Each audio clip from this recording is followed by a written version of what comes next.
In the middle of the night on January 25th, 2014, 80-year-old Peggy Nadell was sound asleep in her second-story bedroom, and then suddenly her phone began to ring.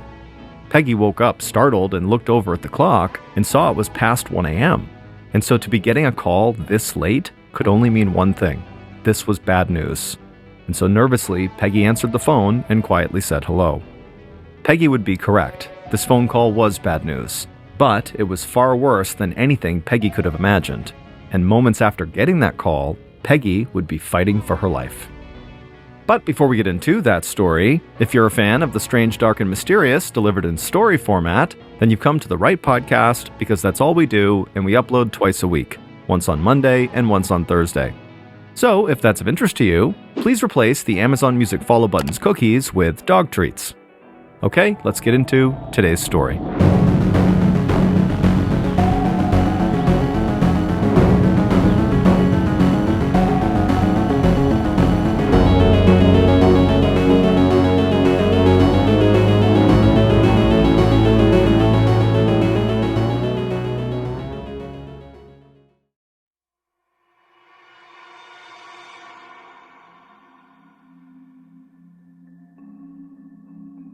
On a December afternoon in 2013, 80-year-old Peggy Nadell gazed out of her second-story bedroom window, watching the snow fall onto the ground below.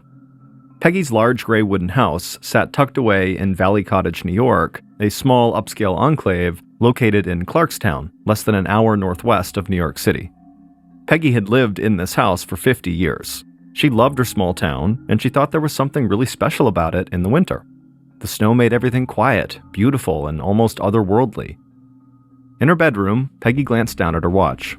She felt like she could stand there for hours just staring at the snowfall, but she had someplace to be, and Peggy hated being late.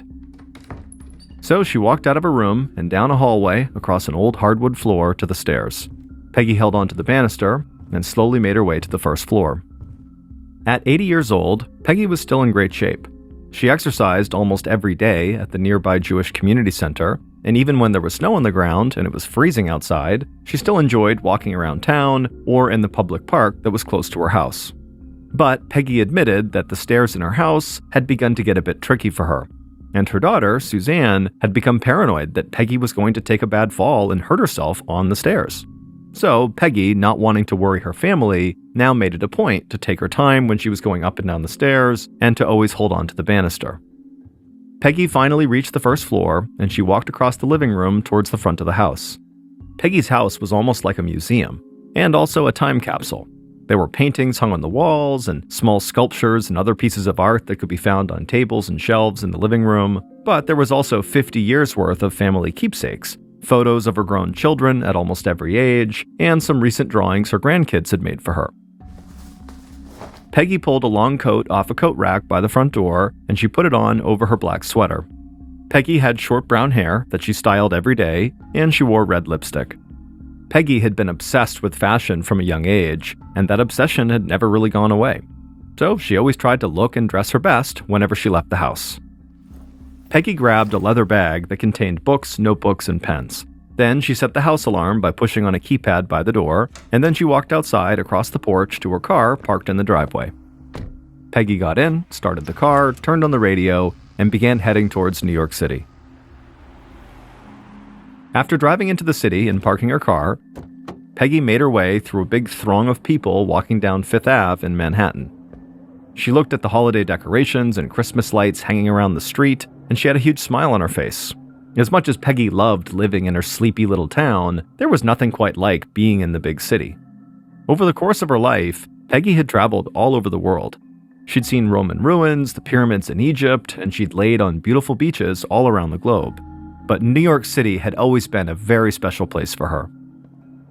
Peggy walked for a few minutes and then stepped into a white stone building that housed one of the City University of New York's campuses in the area. Inside, Peggy made her way to a small classroom where she was sitting in on a PhD-level art history class. Peggy said hello to some of the other students who had already arrived. Many of them were at least 50 years younger than she was. Peggy made it to her seat, she pulled off her coat and put it on the back of her chair, then she sat down and grabbed her notebook out of her bag. A young woman sitting nearby smiled, and Peggy smiled back. Peggy knew she must be a bit of a mystery to most of her fellow students. They must have wondered why this well-dressed old lady was in class with them. But anybody who knew Peggy even reasonably well knew that she had always prized learning and education above almost anything else. Back in the mid-1950s, Peggy had fallen in love with a man named Robert Nadell, and she had gotten married to him. And not long after they got married, Peggy gave birth to their daughter, Suzanne. Then, a couple of years later, Peggy had their son, Jim. And Peggy loved being a mother, but she didn't want to just stay at home. So she had decided to go back to school to get her MBA, a graduate business degree. Her husband, Robert, had been totally thrilled about her decision. He thought Peggy was one of the smartest people he'd ever met, and he knew how important education was to her. But at the time, most other people around Peggy had thought she was crazy for wanting to go back to school for anything, especially a master's degree in business, because at this time in the 1960s, women represented less than 1% of students at the top MBA programs in the United States. But Peggy believed it was her duty to continue learning as much as she could, and she had refused to accept that being a woman had anything to do with her ability to succeed in business school or the corporate world. And so after getting her MBA, Peggy had proven everybody who doubted her wrong. She had gone on to work for Xerox, a huge corporation that was a pioneer in photocopiers and other technology products, and after years of working at that company, Peggy had become one of Xerox's first female executives. Peggy had a long and very successful career, and when she had finally stepped away from her work, she enjoyed retirement right alongside her husband Robert. They had loved to travel, and they had spent a lot of their time helping their community by volunteering for local groups and charities. And as much as Peggy had loved her high-powered executive job, she actually enjoyed the volunteer work that she and Robert were able to do even more. But then, in 2003, Robert had died unexpectedly, and suddenly Peggy had found herself all alone in her big old house. Peggy's daughter, Suzanne, lived about 20 minutes away, and so the mother and daughter spent a lot of time together. But Peggy knew Suzanne had a life and a job that kept her busy, and Peggy didn't want to give up on all the things that made her happy just because she was on her own now. She wanted to keep learning about new things and experiencing new things. So Peggy had begun to study art history, a subject she'd always been interested in. And eventually, she decided she wanted to learn as much as she possibly could about art history. So at 80 years old, Peggy began sitting in on these PhD-level art history classes, not to get another degree, but just because she really loved it and wanted to learn more. Peggy listened closely and took extensive notes during the professor's lecture. And as Peggy wrote in her notebook, she almost felt like a kid again. She knew how absurd that would sound to the others in the class. After all, she was a mother and a grandmother, and she had lived a full life by this point. But Peggy felt like learning new things was really the best way to stay active and engaged in the world around her. Later that night, Peggy was in her bedroom, still thinking about what she learned that day in class, as she changed out of her clothes into her nightgown. Then, once she was changed, she sat down on her bed and she grabbed the home phone off the bedside table. Now, there were two people Peggy usually talked to multiple times a day: her daughter, Suzanne, and her daughter-in-law, Diana. Peggy knew both women liked to check on her a lot to make sure she was okay. Suzanne was paranoid about Peggy falling down the stairs, and Diana, who was married to Peggy's son and lived in Florida, worried about Peggy going out and driving when it was cold and snowing. Peggy regularly reminded her daughter and daughter-in-law that she was more than capable of taking care of herself, but she did love talking to them both and staying in touch. So Peggy called her daughter, Suzanne, and told her all about the day's art history class. Then, after she was done speaking to Suzanne, Peggy called Diana in Florida. Now, Peggy's son was not much for phone calls, so his wife, Diana, was really Peggy's only real connection to her grandkids who lived so far away. Peggy told Diana that she really missed everybody and that she was hoping she could pay for Diana and her son's 2 kids to come visit her in New York that summer. When Diana heard that, she got really excited and said the kids would love that. Eventually, the 2 women wrapped up the call and said goodnight, and then Peggy hung up the phone and walked over to the bedroom window. It was still snowing outside, and the snowflakes seemed to glow under the streetlights. Peggy was still struck by how beautiful the winter scene always looked, but now that she knew her grandkids were very likely coming to visit her, she could not wait for summer to arrive. Over a month later, on January 24, 2014, Peggy was in her room getting ready for bed again. Peggy had kept busy over the recent holiday season. She'd spent the first night of Hanukkah with her daughter Suzanne, and she had also talked to her daughter-in-law Diana and her grandkids in Florida almost every day. She'd gone to various holiday parties in town with close friends, and she continued to exercise at the Jewish Community Center. But despite how fun the holiday season had been, it still totally wore Peggy out, and she was still feeling tired weeks later. So she was hoping to sleep in late the following morning and get caught up on some much-needed rest. It hadn't snowed in weeks, but temperatures had dropped to a freezing 15 degrees Fahrenheit, and it was cold and drafty inside of Peggy's old house. So she climbed into bed and pulled a whole pile of warm blankets over her. Then she turned off the lamp on her bedside table and eventually drifted off to sleep. But just a few hours later, at 1:17 a.m., so this is now on January 25th, Peggy woke up startled. Her home phone was ringing on the bedside table right next to her, and the sound had pulled her out of her dream. She took a breath and got her bearings, and then leaned over and flipped the switch on the lamp. Peggy looked at the clock next to the phone and saw how late it was, and she started to panic because she was worried that a phone call at this hour could only mean something bad had happened. Peggy sat up in bed and cautiously answered the phone, and then after talking to the caller for about a minute, Peggy relaxed. Now, Peggy was still a bit shocked from getting a call in the middle of the night that woke her up, but there was no emergency or any bad news. Peggy just had a couple of unexpected late-night visitors standing outside of her house. So Peggy got out of her bed, she walked to her closet and put on her robe and slippers, then she headed downstairs and walked to the front door. She opened the door and smiled at the two people standing outside. But before she could let her visitors in, a loud, very high-pitched beeping sound began echoing through Peggy's house. Peggy had forgotten to turn off the house alarm before she opened the door. Peggy quickly punched in the code on the keypad right near the door, and it turned the alarm off, but the phone in the kitchen started ringing, so Peggy rushed to go grab it. The alarm company was calling to see if everything was okay, and Peggy would give them a password to let them know it really was her, and then she told them everything was fine. Then she hung up the phone and called out to her visitors to come inside. And they did. They joined Peggy in the kitchen, and she poured each of them a glass of water. Then the three of them sat at the kitchen table and talked for a few minutes, and then Peggy stood up and excused herself. Peggy walked through the living room and went up the stairs to the second-floor bathroom, which was a lot warmer than the one on the first floor. But when Peggy was done and about to leave the bathroom, she heard shouting outside and footsteps on the stairs. And so Peggy stepped out of the bathroom, and she was surprised to see her two visitors were standing right there outside. They were quiet and kind of awkward, and Peggy thought maybe the two of them were in the middle of some kind of argument that she had now just kind of butted herself into. But Peggy smiled at them and said, "Let's go down to the kitchen and keep on talking." Then Peggy walked past them, put her hand on the banister, and began walking down the steps. And the two visitors followed her. But before reaching the bottom of the stairs, Peggy heard one of her visitors begin to scream right behind her.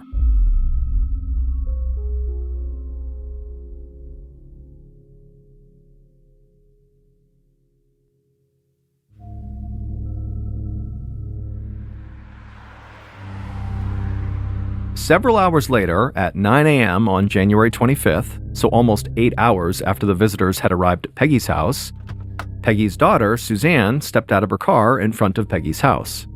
Suzanne was 55 years old with frizzy dyed blonde hair. She wore jeans, tennis shoes, a t-shirt, and a big winter coat. Suzanne had not inherited her mother's love of fashion. Instead, Suzanne preferred comfort over style. Suzanne walked quickly to the front door. It was bitterly cold out, but Suzanne barely noticed. She had woken up that morning and called her mother like she did almost every day, but Peggy hadn't answered. There was a chance Peggy could have just slept in or gone out to exercise, but Suzanne had tried calling back a little bit later, and Peggy still didn't answer. So Suzanne had called her sister-in-law, Diana, because she knew Diana usually called Peggy several times a day too, and Diana said she had called Peggy too at around 7:30 that morning, but Peggy didn't pick up, and so Diana said she left a message but still had not heard back yet. After talking to Diana, Suzanne was worried enough that she decided to just drive over to her mother's house to make sure everything was okay. Once Suzanne reached her mother's porch, she reached into her pocket and pulled out the key she had to her mother's house. She used it to open up the door, and then once she was inside, she called out for her mother, but there was no answer.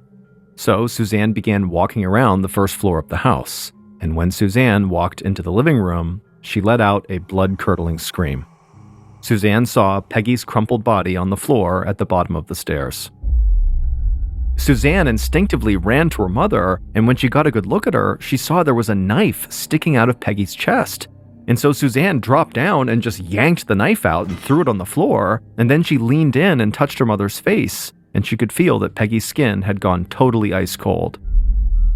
Totally distraught, Suzanne took out her cell phone and dialed 911. When the emergency dispatcher answered, Suzanne began yelling that she needed help and that her mother must have fallen down the stairs while holding a knife and she accidentally stabbed herself.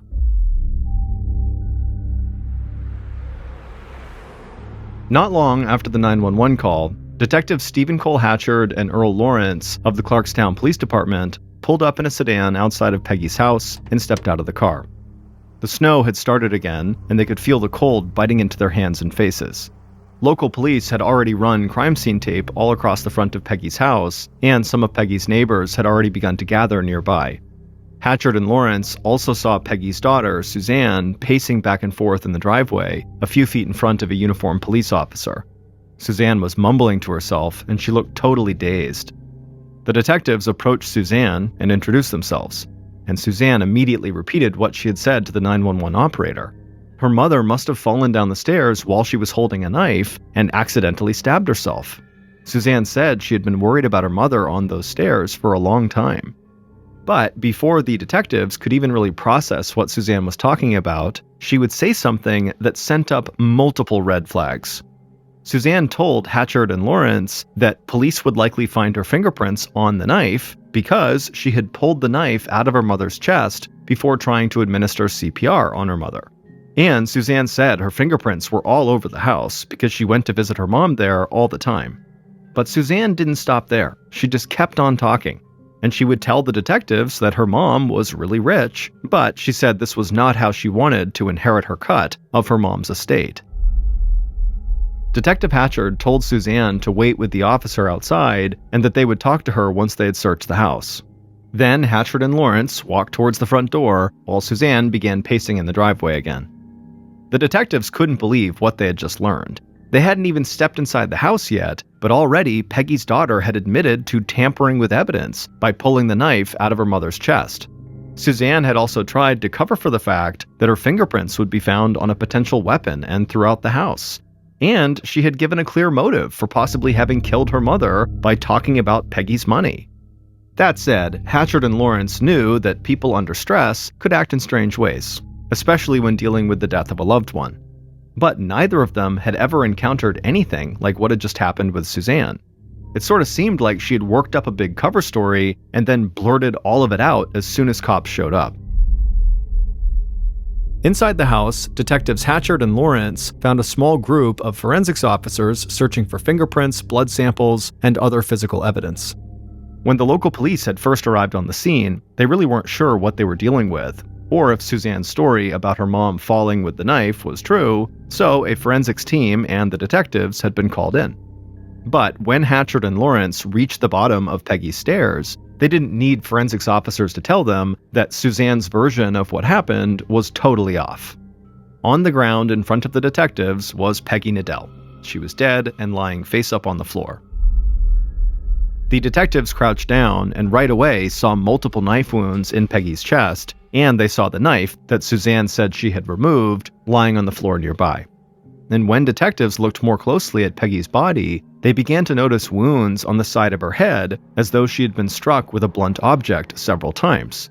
And right near Peggy's face was this small sculpture, which was the bust of someone's head, and then near Peggy's hand was a gold metal ball, another piece of art. And so maybe those two things were the blunt object that had been smashed into Peggy. Also, the detectives saw bruising around Peggy's neck and throat, which most likely indicated that Peggy had been strangled at some point. In short, there was no way Peggy had just tumbled down the stairs while holding a knife, and that was how she accidentally killed herself. Clearly, this was a murder. Hatchard and Lawrence were appalled by what they saw. Any violent crime was bad enough, but neither of them could understand what type of person would attack a defenseless 80-year-old woman. The detectives assumed Peggy must have been struck in the head with either the small sculpture or that golden ball that were laying close by her body, but forensics officers said no fingerprints or physical evidence had been found on either of those objects. It was like they had both been wiped clean. So the detectives stepped away from Peggy's body and walked upstairs and went to search Peggy's bedroom. In the bedroom, they saw a few dresser drawers were laid out on the floor, and there was an open jewelry box on top of the dresser. Someone had clearly rifled through the jewelry box, but it was still filled with several expensive pieces. Hatchard and Lawrence looked around the rest of the room, and when they were done with their cursory check, they both had the same thought. This was not a robbery. If anything, this was a weak attempt by Peggy's killer to make it look like a robbery. By 1 p.m., so about 4 hours after Suzanne made that 911 call, Hatchard and Lawrence had finished their initial search of the crime scene and had briefed their boss on what they had found. They weren't sure exactly what had happened in the house, but they knew there was only one place to start their investigation, and that was with Peggy's daughter, Suzanne.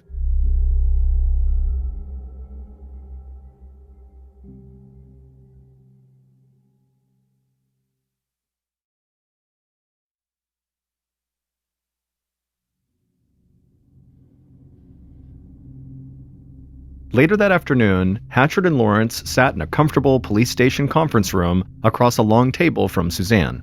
They wanted Suzanne to be able to talk freely and feel comfortable, which is why they had not brought her into a cramped interrogation room. The detectives had not found any direct evidence to pin Peggy's murder on Suzanne, but they had heard Suzanne's bizarre statements she made at the house, and they felt like that was definitely enough to go on. Detective Hatchard started by asking Suzanne to explain why she had been at Peggy's house in the first place. Suzanne talked about not being able to get a hold of her mom and how her sister-in-law Diana had had the same issue, so Suzanne had gone by her mother's house to check on Peggy. After all, Peggy was 80 years old, she lived alone, so Suzanne checked on her a lot. That made total sense to Hatchard and Lawrence, but then Hatchard asked Suzanne why she had been so preoccupied with her fingerprints potentially being found on the knife. And Suzanne's answer to this seemed even weirder than some of the stuff she'd said at the house. Suzanne leaned across the table and told them she watched a lot of TV shows and news programs about murder, so she knew the cops would very likely be looking at Peggy's family members as suspects, and so she wanted to clear herself. Hatchard and Lawrence could tell Suzanne really believed saying this was actually going to help her, but they thought this made her look even more guilty. Here was a person who watched TV shows that demonstrated how law enforcement tracked down killers, and then she had taken steps like tampering with a murder weapon that could throw investigators off her trail. The detectives ended up questioning Suzanne for several hours that afternoon, and at the end of it, as far as the detectives were concerned, Suzanne had done nothing to clear herself of her mother's murder. During the interview, Suzanne seemed kind of erratic, and she kept bringing up her inheritance. She said her mom was worth about $4 million, and now that she was dead, Suzanne would get half of it. By the end of the interview, several police officers who were watching the interview thought Hatchard and Lawrence had gotten enough damning statements from Suzanne to actually put her in custody. But the detectives knew that if they did that, word would very quickly spread all across the area that Suzanne had been arrested for murdering her mother. And once that rumor was out there, people would have a really hard time ever changing their minds about what they thought Suzanne had done, even if it was proven later on that Suzanne was actually innocent. So Hatchard and Lawrence talked over their various options, and ultimately they just didn't feel like they had enough evidence yet to justify holding Suzanne and potentially destroying her reputation. So they let her go. But as soon as Suzanne was out of the police station, Hatchard and Lawrence called a judge and they got a warrant to conduct full-time surveillance on Suzanne. Police would get stationed outside of Suzanne's home and her work, and they would watch her at those two locations and follow her anytime she left them. In the following days, along with conducting their around-the-clock surveillance, investigators began digging into Suzanne's recent credit card history, and they found another huge red flag. On the night of January 24th, so just hours before Suzanne's mother would be killed, Suzanne had gone shopping at a grocery store that was close to Peggy's house. But based on her credit card records, this was not where Suzanne typically did her shopping. She went to a store that was much closer to her own home. But it was not just this grocery store's location that seemed kind of suspicious. On the night in question, investigators learned that Suzanne purchased rubber gloves and cleaning supplies. Hatchard and Lawrence felt like this was just one more thing that pointed towards Suzanne's guilt. After all, rubber gloves and cleaning supplies could explain why there were no fingerprints found at the crime scene. And so the detectives were confident they were on the right track, and they thought if Suzanne had killed her mother, she would slip up soon, and they would be there to arrest her. At 11 a.m. on January 29, 2014, 4 days after Peggy's murder, Suzanne sat in a wooden pew in a funeral home next to her husband. Her eyes were bloodshot, and her whole body felt like it was trembling. The pews around her were filled with Peggy's friends, family, and members of the Valley Cottage community who Peggy had gone out of her way to help. Even though police had not arrested Suzanne, word had already spread that she was a primary suspect. And a couple of days earlier, when Suzanne had gone to her mother's house to pick out clothes for her mother to be buried in, a neighbor had stepped outside. And this woman, who had known Suzanne since she was just a little girl, began screaming, "When are you going to arrest her?" And so the rumors and the pressure were really starting to get to Suzanne, and it was making it hard to sleep at night. Towards the end of the service, Suzanne and others recited a prayer in Hebrew, and then Suzanne quickly made her way out of the funeral home. Once outside, Suzanne welcomed the fresh, cold air. It was like she could breathe again. Inside, she'd felt stifled because she felt like everybody was staring at her and talking about her. A minute later, Suzanne's younger brother Jim and his wife Diana came outside and walked over to her. They had flown in from Florida shortly after they learned about Peggy's death, and Suzanne could not have been happier they were here. Suzanne said hello to her brother, who she always thought was kind of strange, and then she hugged Diana, who she was very close with, and they talked for a while about how much Peggy had meant to them. But as they stood there chatting, they had no idea the police were watching.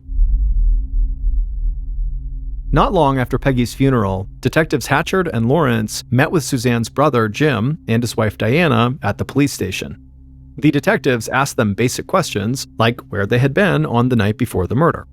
Jim had been at his house in Florida, and Diana had been at a wedding most of the day. Diana would say that she had called Peggy on the morning of the murder, but didn't get an answer. And then she also said she'd spoken to Suzanne right before Suzanne had gone to Peggy's house and discovered Peggy's body. Hatchard and Lawrence would, of course, follow up on Jim and Diana's statements, but the detectives really wanted information on Suzanne. They wanted to know if Suzanne had spoken to Jim and Diana about the inheritance money that Suzanne seemed so eager to tell police about. But Diana said the idea that Suzanne had anything to do with this murder was ridiculous. She said Suzanne loved her mom, and she was closer to Peggy than basically anybody else in the world. And so Diana said the police really needed to stop wasting their time looking at Suzanne and bring the person who actually killed Peggy to justice.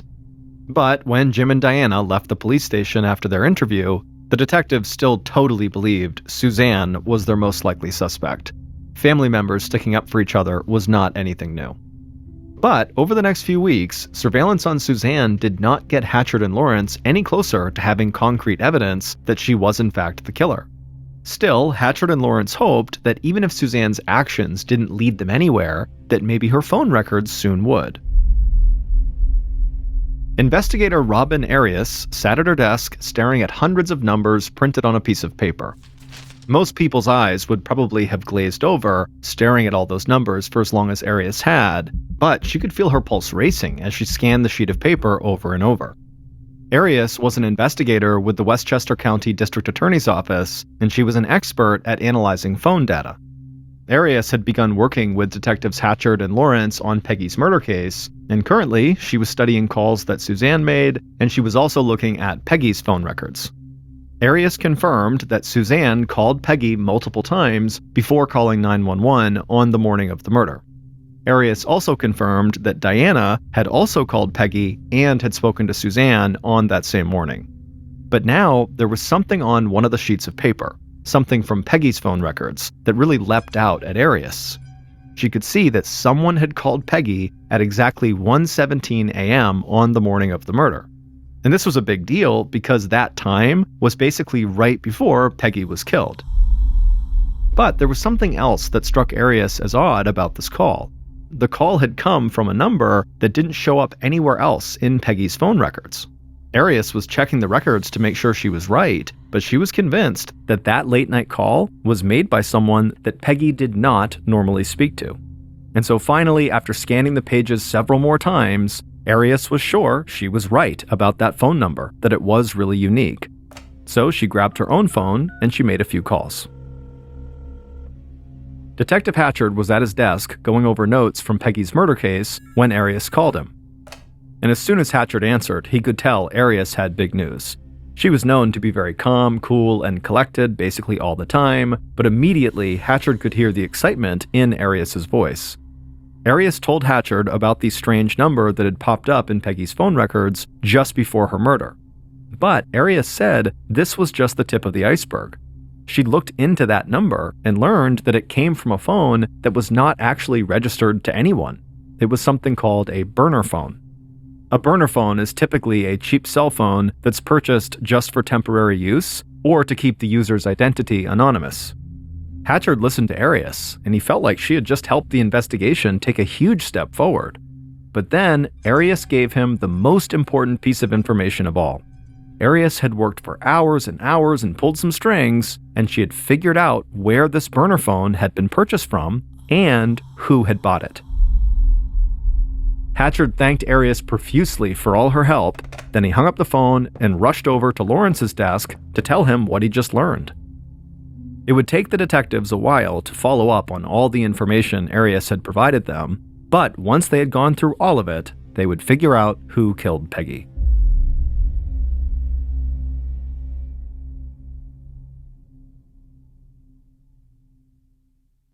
Based on Robin Arias's phone data analysis, evidence found at the crime scene, and interviews conducted throughout the investigation, here is a reconstruction of what police believe occurred in the early morning hours of January 25, 2014, when someone murdered Peggy Nadell in the home she had lived in for 50 years.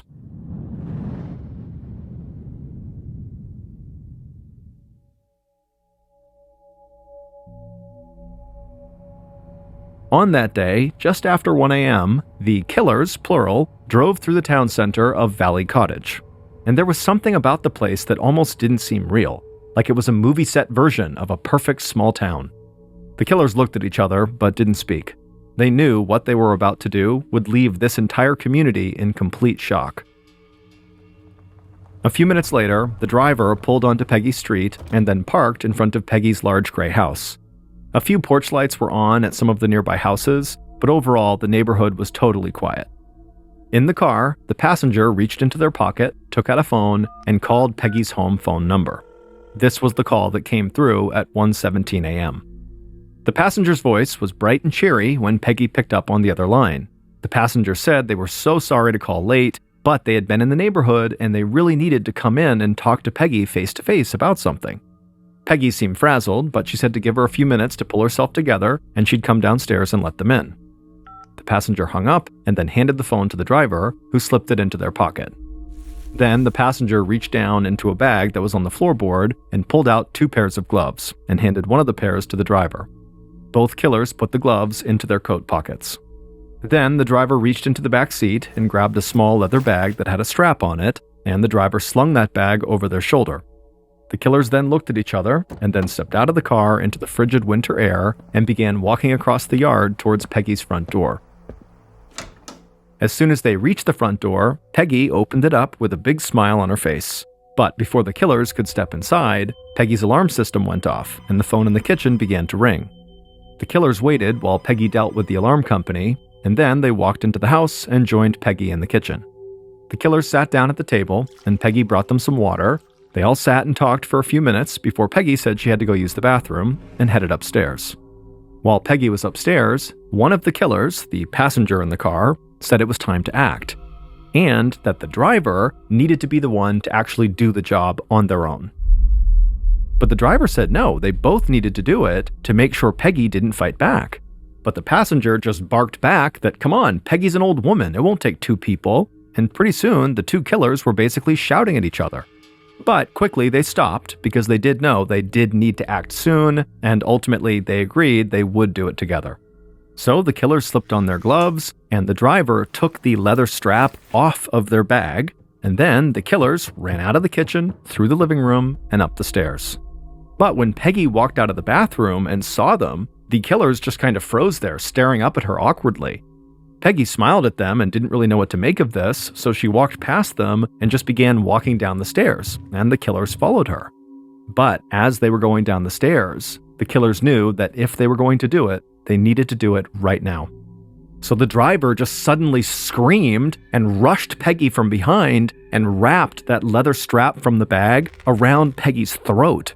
Peggy and the driver stumbled down the stairs and hit the floor on the first floor, and the driver just kept pulling that leather strap tighter and tighter, strangling Peggy, but Peggy was somehow managing to put up a pretty good fight.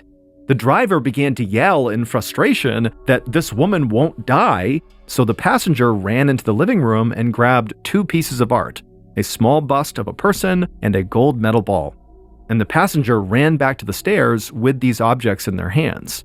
When the driver saw the passenger carrying these weapons, the driver let go of their stranglehold on Peggy and kind of backed away. And then the passenger kind of looked at the 2 objects in their hands and dropped the lighter gold ball onto the floor, opting to use the bust instead. Then the passenger got down on their knees, held up the small statue, and began slamming it over and over again into the side of Peggy's head. Blood spilled from the wound, and Peggy flopped over onto her back. Eventually, the passenger dropped the statue on the floor and backed away. And as the killers stood there staring at their victim, they began to hear breathing still rattling from Peggy's chest. So, without hesitation, the passenger ran to the kitchen, threw open a drawer, and grabbed a large kitchen knife. Seconds later, the passenger ran back to the base of the stairs. They got down on top of Peggy and just began stabbing her over and over and over again in the chest until Peggy stopped breathing, went limp, and died. The passenger just left the knife plunged into Peggy's chest, and then the passenger stood up, and the 2 killers ran back to the kitchen where they grabbed their cleaning supplies and they wiped down their water glasses, and then they ran back over to the foot of the stairs and they cleaned off the statue that had been used to bludgeon Peggy. They also wiped down the knife handle and the gold medal ball. Then the killers went upstairs to Peggy's room, and there they put a couple of dresser drawers out on the floor and took a few pieces of jewelry from a jewelry box in an attempt to make it look like Peggy's murder had just been the result of a robbery. Satisfied with their work, the killers walked downstairs, stepped over Peggy's body, went outside, and got back into their car. The passenger then told the driver to dispose of that burner phone and also dispose of the leather strap they had used to strangle Peggy. The driver said they would, and then the pair drove off. Several hours later, the passenger killer was heading to an airport in Washington, D.C. when their phone rang. It was their sister-in-law calling. The passenger answered the phone and then told their sister-in-law that they too had called Peggy earlier that morning, but Peggy hadn't answered and they had no idea why. It would turn out Suzanne had nothing to do with her mother's murder. But Suzanne's sister-in-law, so Peggy's own daughter-in-law, Diana, did murder Peggy. Suzanne's strange behavior following her mother's murder had most likely been a combination of grief and shock. And the fact that Suzanne had bought rubber gloves and cleaning supplies just hours before the murder was nothing more than a truly unfortunate coincidence. But it turned out that Suzanne was not the only person in the family who had spent time thinking about the millions of dollars in inheritance money that would come their way if Peggy died. Diana had thought about that money a lot, and she knew that her family would get $2 million, so half of Peggy's wealth, when Peggy was dead. But there was a catch. Diana had discovered that Peggy stipulated in her will that Diana would get nothing if she and Jim, so Peggy's son, got divorced. And Diana had badly wanted to divorce Jim. But when Diana had learned about Peggy's will and that stipulation, she realized she had to make sure Jim got a share of Peggy's money before she left Jim. Then, once Jim had his millions, Diana could get her cut through a divorce settlement. So Diana had spent weeks putting together her plan to have Peggy murdered. And then she had paid someone to come on as a partner to help her set everything up. The plan Diana conceived was purposefully convoluted because she thought that would throw police off of her scent. But the phone records, and specifically her use of the burner phone, had allowed investigators to totally unravel Diana's plan. Phone data analyst Robin Arias had discovered the use of the burner phone and had tracked its purchase to a shop in Florida just minutes away from where Diana lived. It turned out Diana had not been the one who actually physically bought the phone, but using surveillance footage, investigators were able to track down the woman who had bought the phone. And when police questioned that woman, she said Diana had paid her money to buy the burner and hand it over. And so with the burner in her possession, Diana had told her family, and later had told police, that she flew to Washington, D.C. for a wedding. But in reality, Diana had flown to D.C. to meet a woman who had been recruited by Diana's partner to actually carry out the murder for $10,000. That woman met Diana at the airport in D.C., and they both drove several hours to New York to kill Peggy. Police believe Diana really wanted this woman to kill Peggy on her own, while Diana just supervised. That way she wouldn't have to actually murder her mother-in-law, who she had been close with for years. But in the heat of the moment, when the hired killer, or the driver, failed to strangle Peggy to death, Diana, who had been the passenger in the car, had acted on instinct and bludgeoned Peggy and then stabbed her to death. Diana believed that involving other people to set up and carry out this murder would help distance herself from the crime and maybe keep her out of trouble. But as investigators put together all the puzzle pieces, everybody else involved in this crime pointed the finger directly at Diana. The woman who was hired to kill Peggy for money and who tried unsuccessfully to strangle Peggy to death cut a plea deal and was sentenced to 20 years to life in prison. And while she was awaiting her murder trial in prison, Diana was recorded making phone calls trying to arrange the murders of 2 witnesses who could testify against her. Diana was found guilty of plotting to murder those witnesses, and as a result was sentenced to 15 years to life in prison. Then she was also found guilty of second-degree murder in Peggy's case and received an additional sentence of 23 years to life in prison. Peggy is buried outside of the small, quaint town where she spent 50 years of her life. With all of the things that Peggy accomplished in her career and her education, there was still just one thing that mattered to her above everything else: her own family. And so Peggy's headstone is very simple. It just says wife, mother, grandmother.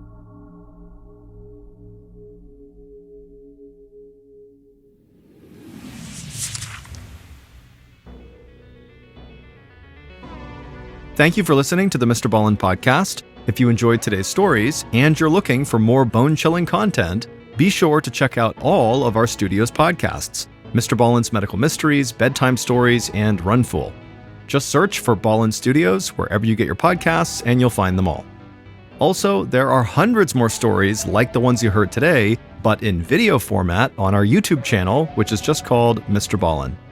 So that's going to do it. I really appreciate your support. Until next time, see ya.